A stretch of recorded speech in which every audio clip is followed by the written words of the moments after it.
Captain Hyun-woo Kim was drinking his morning coffee when the galaxy went quiet. The coffee cup was halfway to his lips when Lieutenant So-min Park burst into his quarters on the patrol ship, Defender. Her face was pale and her hands were shaking. "Captain, the aliens have stopped talking," she said. "All of them." Every single one. Hyun-woo set down his cup and followed So-min to the bridge. The ship was patrolling near the outer edge of human space where they usually saw lots of alien traffic. The Zentari. Traders loved this route because it was safe and profitable. The Vorthan diplomats used it to travel between their worlds, and the Kepler mining ships always passed through here carrying precious metals. But today, the space lanes were empty. "Show me the communication logs," Hyun-woo said as he sat in the captain chair. So-min pulled up the data on the main screen. At exactly 14 hours and 47 minutes, Universal Standard Time, every alien transmission had stopped. The Zentari trade ships that were always chattering about prices and routes went silent. The Vorthan diplomatic channels that carried important messages between worlds went dead. Even the automated beacon signals from alien space stations had stopped working. "It's like someone turned off a switch," So-min said. Her voice was worried. Hyun-woo had been a captain for 20 years. He had seen pirates and smugglers. He had dealt with angry aliens and broken treaties. He had even survived the Kepler incident when a mining accident almost started a war. But he had never seen anything like this. "Try to contact the trading post at Harmony Station," he ordered.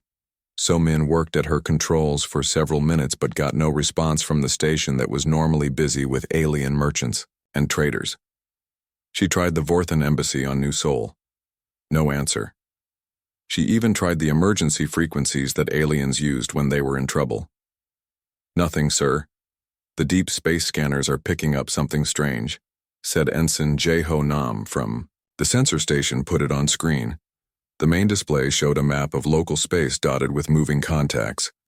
There were ships everywhere, but they were all heading in the same direction, away from human space and toward the center of the galaxy. The movement pattern looked like a massive evacuation. "How many ships?" Hyun-woo asked. "Hundreds, sir." "Maybe thousands," replied Jae-ho. "They are all alien vessels. Different species, but they are all moving together like they planned this. This was wrong." Hyun-woo thought aliens never worked together this well. The Zentari and Vorthans had been enemies for centuries. The Kepler Union barely tolerated other species. Yet here they were all moving in perfect coordination, like they were following the same orders. Meanwhile, on the human colony of New Busan, Governor Tae-ho Lee was having his own problems. He had been in the middle of important trade negotiations with a group of Vorthan merchants when something strange happened. The aliens had been talking about expanding their shipping contracts when they suddenly stopped mid-sentence. Their large compound eyes went wide and they looked at each other in what seemed like fear. The lead merchant started making clicking sounds in his throat, which was how Vorthans talked when they were upset. Without saying another word to Tae-ho, they packed up their documents and left the meeting room. Governor Lee followed them outside and watched as they ran to their ships. The Vorthans were normally very careful about safety procedures. They always checked their engines twice and filed proper flight plans, but today they launched their ships so fast that they broke several port regulations. Their vessels disappeared into hyperspace within minutes. "What just happened?" Tae-ho asked his aide Kyungmin Chai. "I don't know, sir," Kyungmin replied. "But the same thing is happening all over the colony. Every alien visitor is leaving. They won't say why similar scenes were playing out across dozens of human settlements. On the mining world of New Daegu, alien workers abandoned their jobs and left without collecting their pay. On the research station orbiting Kepler Prime, alien scientists packed up years of work and departed without explanation. Even the alien doctors at the medical center on New Incheon left their patients and fled. The pattern was the same everywhere. Aliens would suddenly stop what they were doing, get a look of fear or urgency in their eyes, and then leave as quickly as possible. They didn't answer questions. They didn't explain. They just ran on. Luna Station. Major Soo-jin Choi was watching all of this happen from the intelligence center. She had access to monitoring systems throughout human space, and what she was seeing made no sense. Every alien species was behaving the same way at the same time. Soo-jin pulled up the deep space sensor data, and her blood went cold. The sensor network showed massive fleet movements throughout the galaxy. Alien ships were converging from every direction toward the galactic core, creating traffic patterns that had never been seen before. She started analyzing the data and realized that every known alien civilization was mobilizing at once. The peaceful Zentari had activated their defense fleets. The isolationist Kepler Union was moving warships for the first time in decades. Even the mysterious Outer Rim species that rarely communicated with anyone were on the move. This wasn't random. Su Jin thought this was coordinated. Someone or something had sent a signal to every alien species in the galaxy at the exact same time. And whatever that signal said, it had scared them enough to drop everything and run. The Major opened a secure communication channel to Earth Fleet Command. Admiral Jinsu Yang needed to see this data immediately. But when she tried to connect, the channel was jammed. Not by technical problems, but by the sheer volume of emergency communications from human colonies across the galaxy. Everyone was reporting the same thing. The aliens were gone. Back on the Defender, Captain Hyunwoo was trying to make sense of the situation. He had sent messages to every human ship and station in the sector asking for information. The responses were all the same. Alien contacts had vanished without explanation, leaving behind empty space and confused humans. "Sir, we are receiving a priority message from Fleet Command," said. "So Min, put it through." Admiral Yang appeared on the screen, looking tired and worried. "Captain Kim, I need you to maintain your patrol position. We are trying to understand what is happening, but right now you are our eyes and ears in that sector. Sir, what are your orders? Stay alert and report anything unusual. The aliens know something we don't, and that makes me very nervous." Transmission ended and Hyunwoo was left staring at empty space. The silence was getting to his crew. He could see the worry in their faces. They had grown up in a galaxy where aliens were part of daily life. Trading partners, neighbors, sometimes even friends. But now those aliens had abandoned them without warning. The silence wasn't just about communication. It was about being alone. Humanity had always been the youngest species in the galaxy. The newcomers who were still learning how things worked. The older alien civilizations had technologies and knowledge that humans could barely understand. They had been teachers and guides even when they were difficult to deal with. Now humans were truly alone in a galaxy that suddenly felt much larger and more dangerous. The silence was like the calm before a storm, and Hyunwoo had the terrible feeling that when the storm finally came, it would be unlike anything humanity had ever faced. Hours passed and the silence continued. Human ships patrolled empty space lanes. Human colonies tried to contact missing alien friends and partners. Human leaders held emergency meetings trying to figure out what had gone wrong. But there were no answers, only questions that grew more frightening. With each passing moment, what could make every alien species in the galaxy run away at the same time? What did they know that humans didn't? And most terrifying of all, what were they running from? Dr. Haewon Shin was working late in her laboratory at Kepler Research Station when she found something that would change everything. The xenoarchaeologist had been studying alien artifacts for 10 years, but this particular item had been giving her trouble for months. It was a small crystal tablet covered in symbols that seemed to shift and change when she wasn't looking directly at them. The tablet had been recovered from the ruins of a dead civilization on the far edge of the galaxy. The species that created it had vanished thousands of years ago, leaving behind only empty cities and strange artifacts. Most researchers had given up trying to decode their language, but Haewon was stubborn. She had spent countless hours staring at the symbols, trying to understand their meaning. Tonight something was different. As she worked under the bright laboratory lights, the symbols seemed to respond to her presence. They pulsed with a faint inner light and began to arrange themselves into patterns she could almost understand. Haewon rubbed her tired eyes, thinking she was seeing things. But when she looked again, the patterns were still there. She called her colleague, Dr. Min-ho Kang, who was working in the next room. Min-ho was an expert in alien languages and computer systems. If anyone could help her understand what was happening, it would be him. "Min-ho, what do you make of this?" she said, showing him the tablet. The tall researcher adjusted his glasses and examined the artifact. Closely, his face went pale as he studied the shifting symbols. "These are not random patterns," he said quietly. "This is a warning. A warning about what Minho." Ran his fingers over the smooth surface of the tablet. The symbols responded to his touch, glowing, brighter and forming new arrangements. "Look at this section here," he pointed to a cluster of symbols. "The pattern repeats itself, but each time it gets more urgent, like someone was trying very hard to make sure the message would be understood." Haiwan pulled up her translation software on the laboratory computer. She had been building a database of symbols from various dead civilizations, hoping to find connections between them. When she input the new patterns from the tablet, the computer began making matches with other artifacts they had studied. The first translation that appeared on the screen made both researchers step back in shock. "The silent ones walk among the young races." "What does that mean?" Haiwan asked. But Minho was already pulling up more data. "Look at this," he said, pointing to the screen. "The computer has found similar warnings in artifacts from 12 different dead civilizations. All of them mention something called the Silent Ones. All of them describe them as a terrible threat that could destroy entire species." Haiwan felt a chill run down her spine. She had studied many ancient civilizations, and most of them had died from natural disasters or wars among themselves, but 12 different species all warning about the same threat. This was something else entirely. The computer continued processing the data, and more translations appeared. The silent ones mimic the forms of others. They were followed by, they infiltrate and corrupt, and most disturbing of all, their general awakens. The galaxy will tremble. Minho started pulling files from their research database. "Look at this pattern," he said. Every civilization that left warnings about the silent ones was wiped out completely.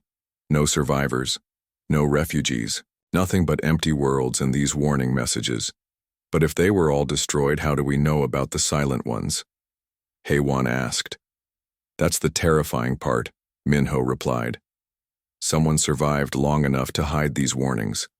Someone wanted future civilizations to know what they were facing." The two researchers worked through the night, piecing together fragments of information from dozens of artifacts. What they discovered painted a horrifying picture.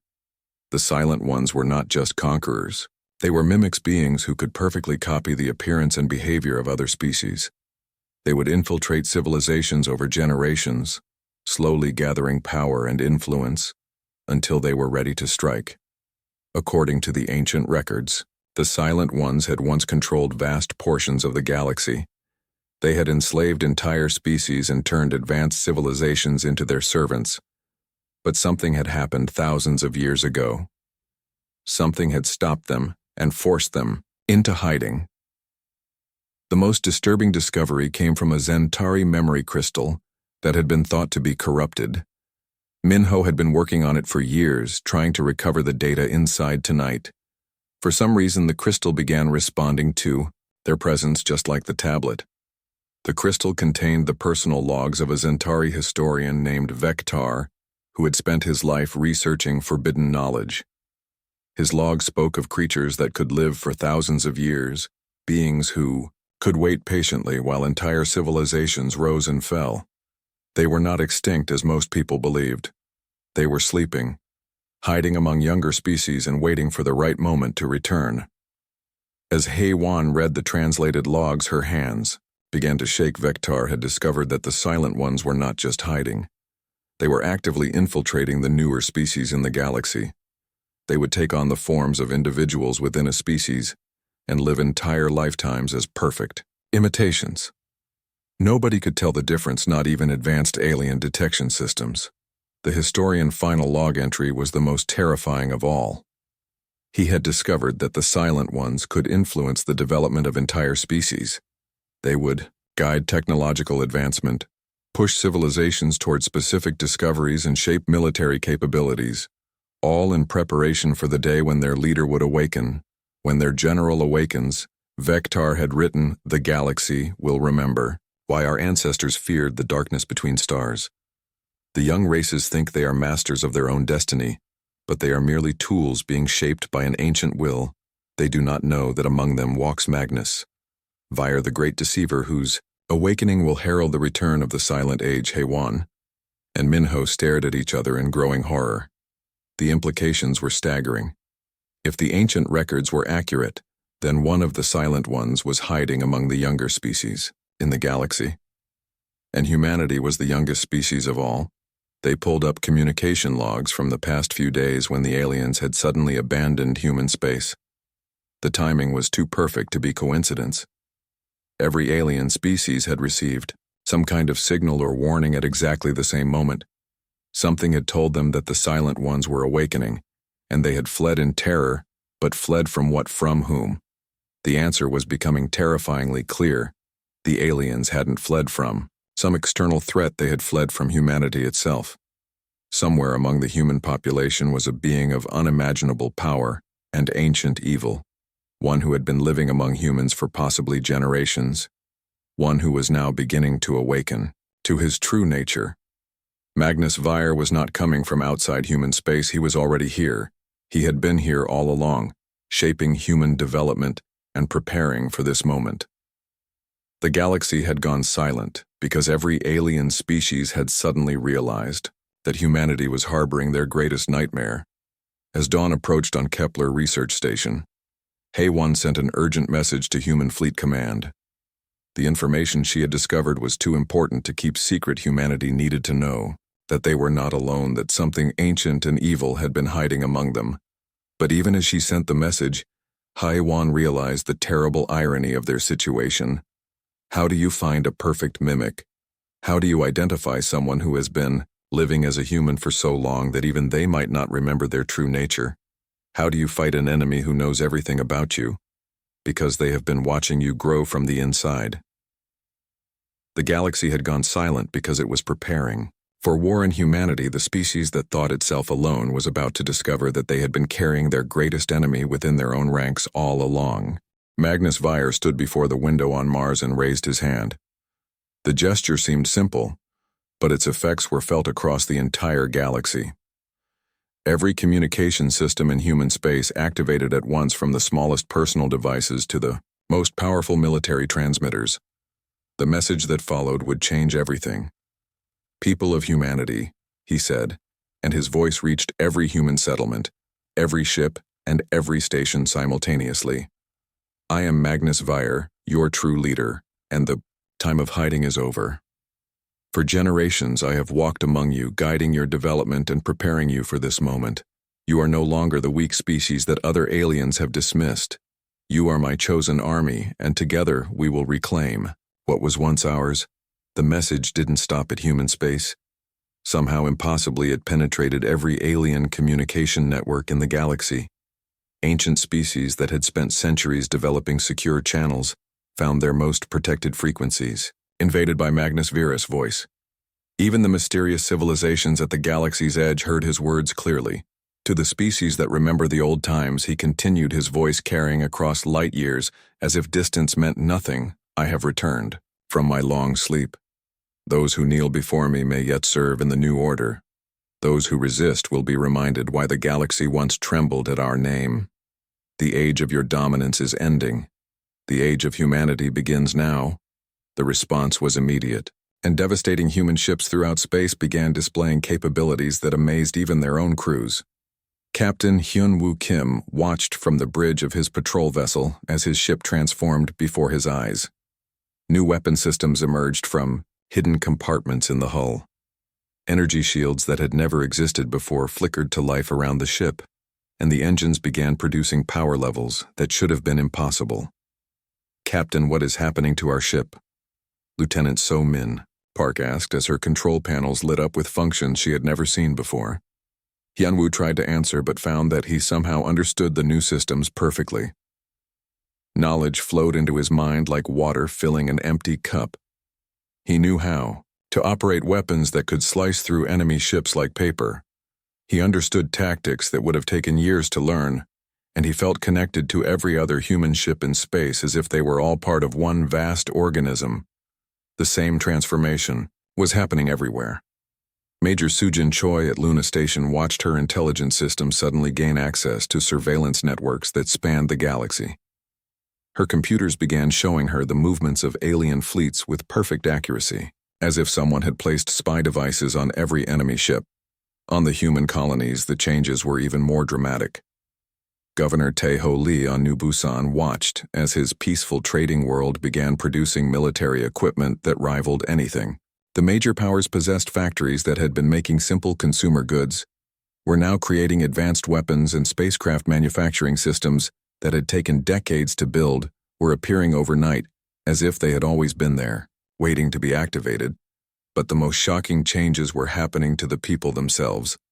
Human soldiers like Colonel Woo Jin Kim found themselves moving with reflexes that seemed almost supernatural.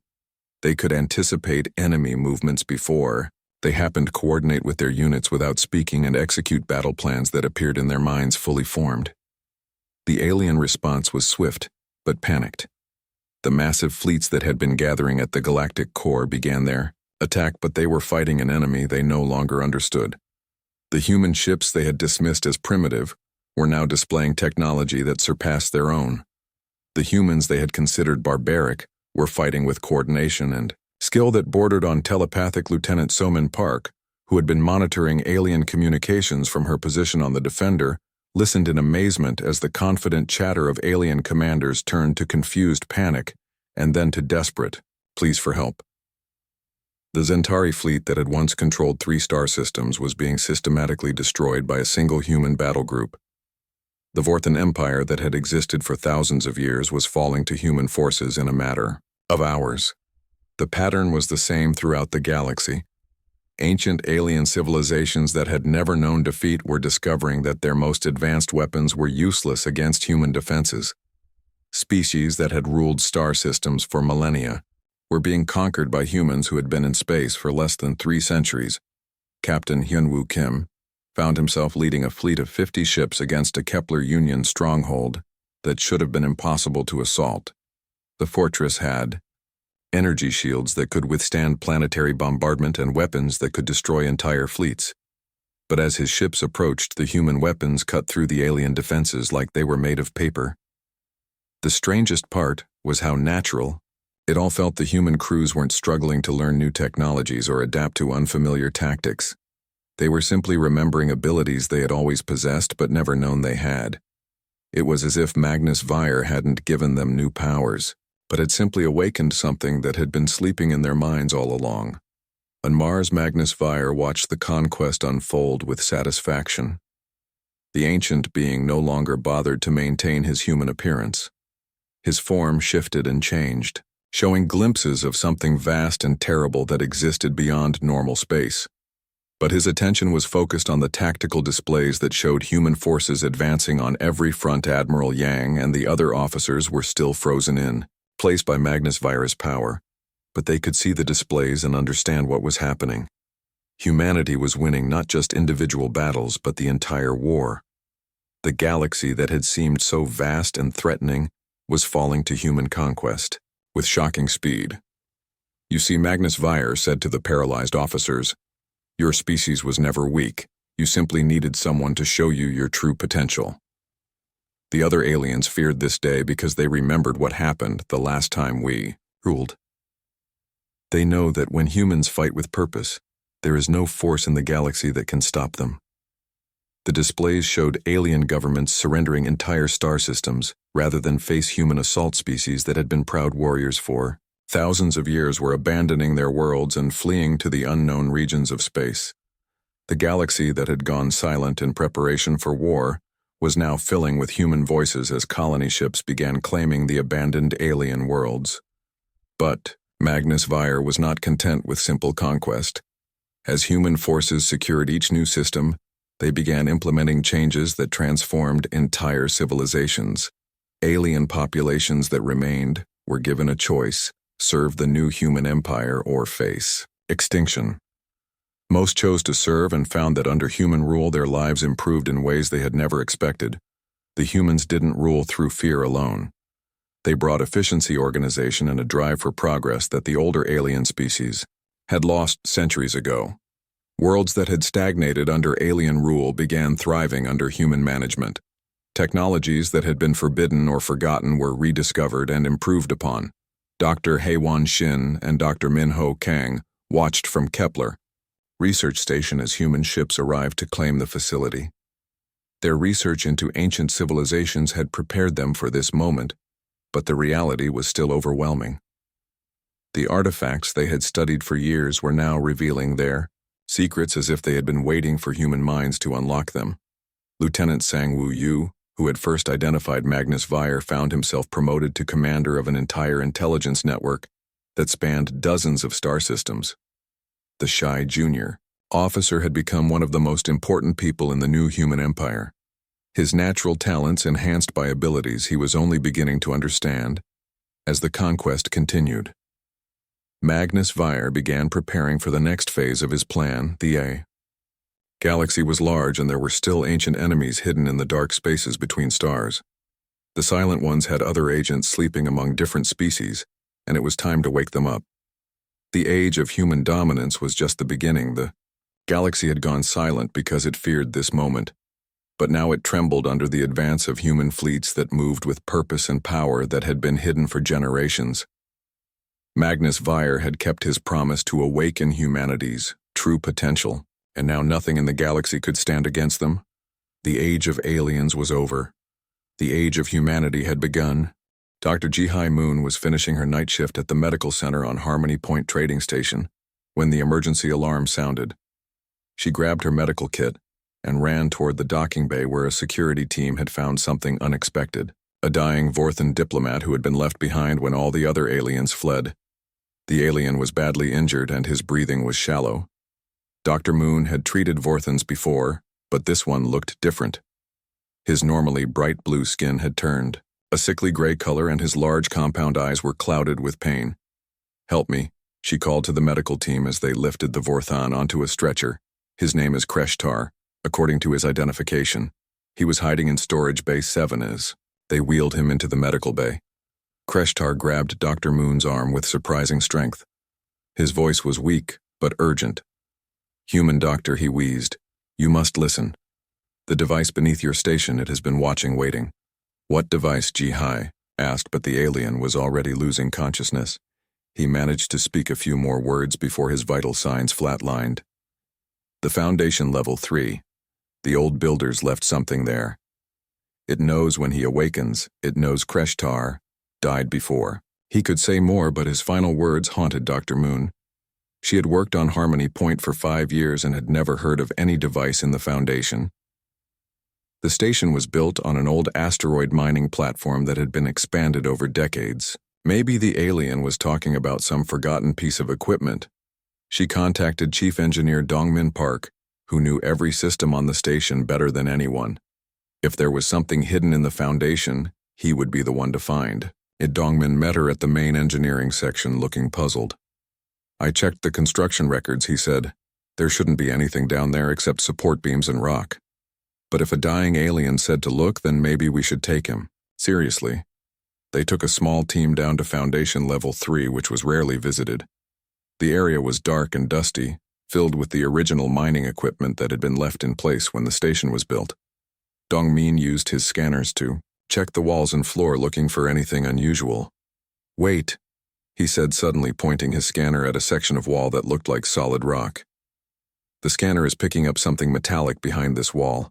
Something big." They used mining tools to carefully break through the rock wall. What they found behind it made everyone step back in shock. It was a device unlike anything they had ever seen. The object was roughly the size of a small vehicle covered in symbols that seemed to glow with their own inner light. The device was clearly alien, but it didn't match the technology of any species they knew. It looked ancient, far older than the station itself, yet it was still active, humming with power and displaying information on screens that flickered with strange symbols. Dr. Moon recognized some of the symbols from the reports she had read about Dr. Shin work on Kepler Research Station. These were the same markings that had been found on artifacts warning about the Silent Ones. Dongmin connected his translation computer to the device, and immediately the screens began showing data in human language. The device had been monitoring something for a very long time, thousands of years according to the timestamps, and what it was monitoring was terrifying. The device was designed to detect a specific type of neural pattern, one that belonged to what the readouts called Magnus Weyer. The readings showed that this pattern had been present in the area for many years, but had been dormant, inactive like something sleeping. But recently the pattern had begun to change. The neural activity is increasing. Dongmin read from the display. It's been climbing steadily for the past 3 months. The device is predicting that full awakening will occur within days. Dr. Moon felt her blood turn cold. The device had been placed here by some ancient civilization, specifically to watch for signs of Magnus Weyer awakening. And according to the readings, that awakening was almost complete. They immediately contacted Admiral Yang on Earth, who ordered them to transmit all the data from the device to Fleet Command. The information was shared with every human colony and military installation in space. The search for Magnus Weyer had begun. Colonel Wu Jin, Kim, was put in charge of the investigation. He assembled teams of intelligence officers and analysts to search through records of every high-ranking official in human space. They were looking for someone who might not be who they claimed to be. The search was incredibly difficult. Magnus Weyer had been hiding among humans for so long that he would have built a perfect identity. He could be anyone anywhere. The only clue they had was that he would likely be in a position of authority where he could influence human development. They started with military leaders checking the backgrounds of every general and admiral in the human fleet. They examined politicians looking for anyone whose past seemed unclear or suspicious. They even investigated scientists and corporate leaders, anyone who had the power to shape human society. Days passed without any clear leads. Every person they investigated seemed to have legitimate backgrounds and normal human lives, but the device on Harmony Point continued to show increasing neural activity. Magnus Weyer was definitely awakening, and he was close. The breakthrough came from an unexpected source. Lieutenant Sang Woo Yu was a junior intelligence officer working the night shift when he noticed something strange in the data. One of the high-ranking officials they were investigating had a service record that was almost too perfect. General Marcus Viran had served in the human military for 25 years and had an outstanding record. He had fought in every major conflict, had never lost a battle, and was considered one of the finest tactical minds in the fleet.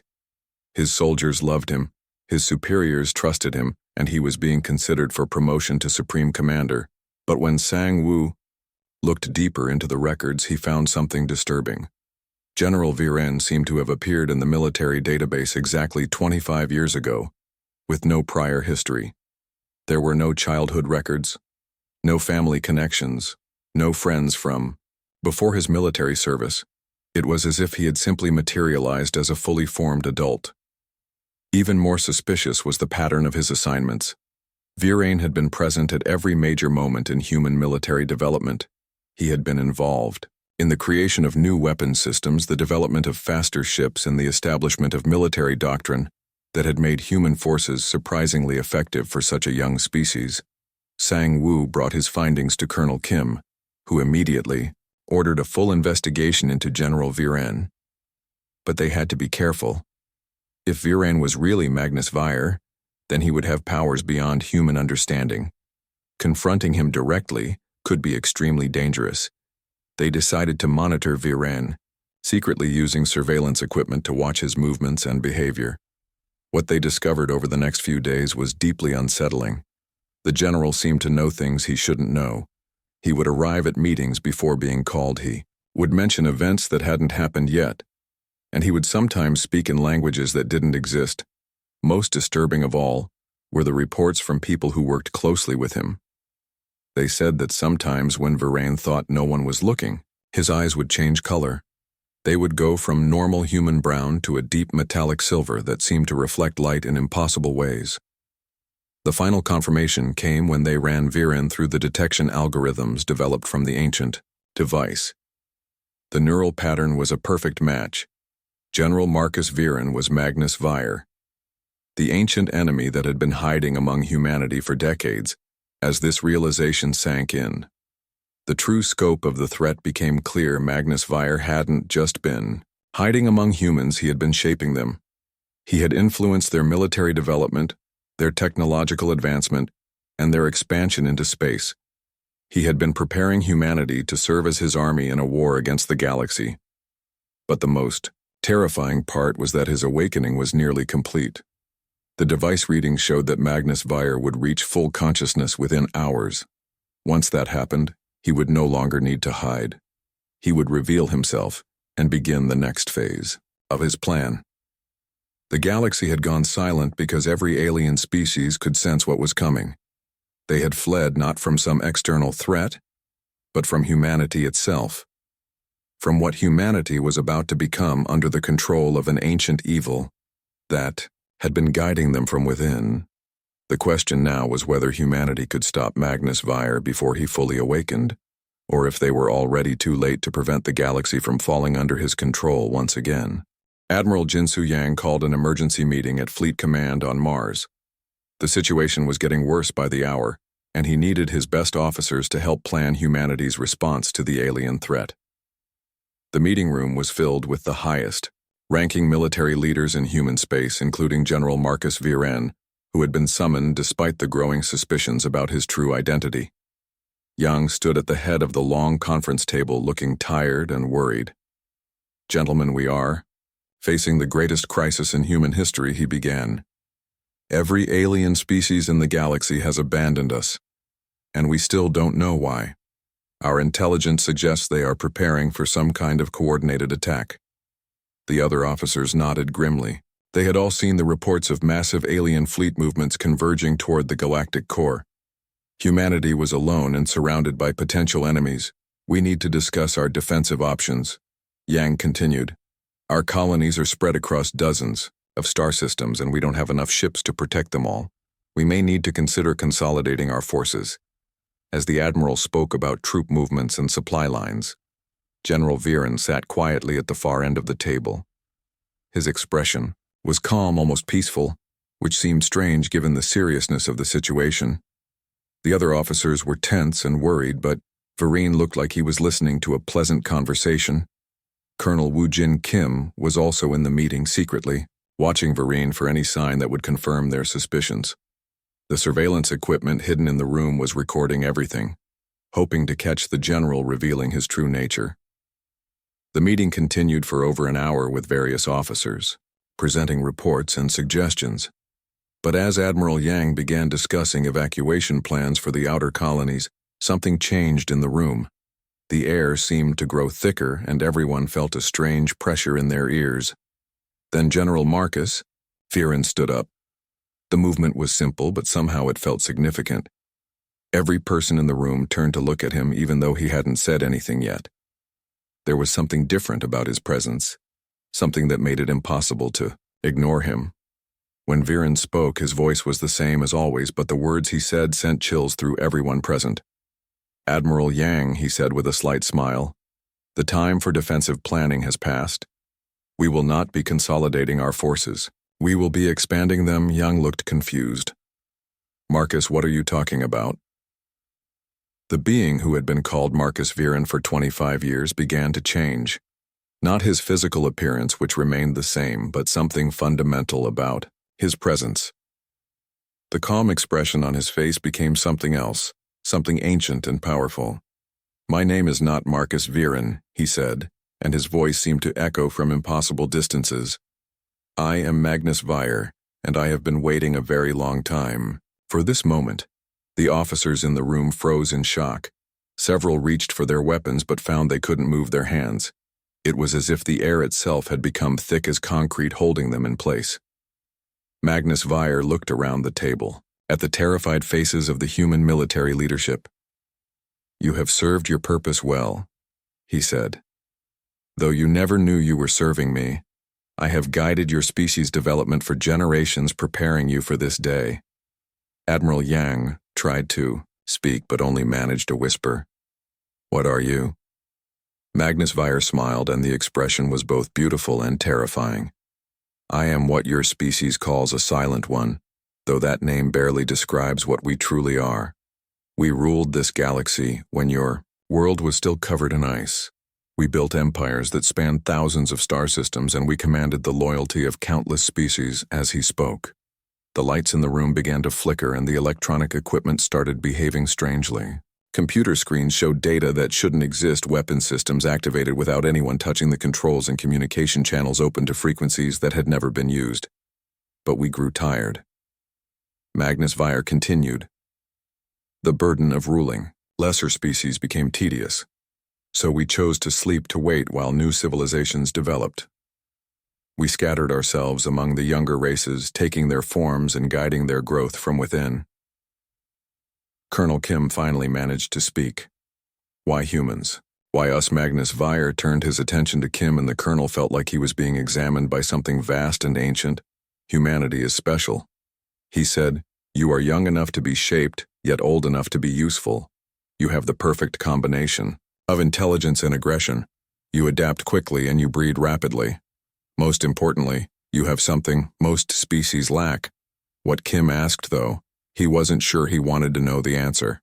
"You have the capacity for absolute loyalty." Magnus Vire replied, "When humans believe in something, they will die for it. They will sacrifice everything to protect what they love. This makes you the perfect soldiers for what is to come." The ancient being moved around the table, and with each step, the room seemed to change. Reality itself appeared to bend around him. The walls showed glimpses of vast star fleets moving through space, and the sound of distant battles echoed from nowhere. "You see," Magnus Vire said, "the other species in this galaxy have grown soft and comfortable. They have forgotten what it means to fight for survival. They have technology, but they lack the will to use it properly. This is why they fled when they sensed my awakening. They remember the old stories and they are afraid, but you humans, you are different.